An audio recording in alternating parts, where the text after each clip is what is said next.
आपल्या धुळे तालुक्यातील मुक्ती आणि या पंचक्रोशीतील सर्व गावं म्हणजे आंबोडे असेल, बिर्डे असेल, बिर्डाणा असेल, अंचाडं असेल, चिंचखेडं असेल, या सर्व गावांमध्ये फार मोठ्या प्रमाणामध्ये अतिवृष्टी झाली आणि त्याच्यामध्ये जवळपास ढगफुटीसारखा हा प्रकार त्या ठिकाणी होता।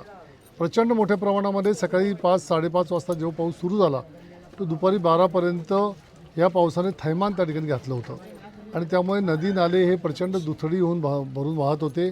महापुरासारखी परिस्थिती या संपूर्ण परिसरामध्ये निर्माण झाली होती आणि त्यामुळे नदीकाठी किंवा नाल्याकाठी असलेली जी काही आपल्या या गावांमधली घरं होती ही सर्व घरांमध्ये पाणी त्या ठिकाणी घुसलं होतं।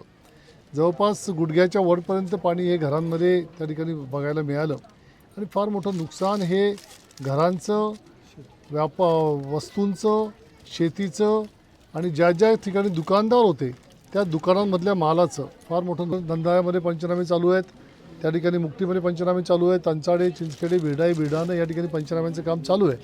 काही ठिकाणी अजूनही पंचनामे करायचं काम जे राहून गेलं असेल ते सुद्धा पंचनामे करण्याच्या विनंती आपण त्या ठिकाणी जिल्हाधिकाऱ्यांना केलेली आहे। तर मला असं वाटतं की हे सर्व पंचनामे झाल्याच्या नंतर एक सविस्तर अहवाल त्या ठिकाणी राज्य सरकारकडे पाठवून आपले सन्माननीय मुख्यमंत्री असतील आणि त्या ठिकाणी पुनर्वसन मंत्री असतील यांच्या माध्यमातून जास्तीत जास्त भरपाई आपल्याला कशी या सर्व शेतकऱ्यांना आणि ग्रामस्थांना मिळवून देता येईल त्याकरता आपल्याला सर्वांना एकत्रपणे प्रयत्न करावे लागतील।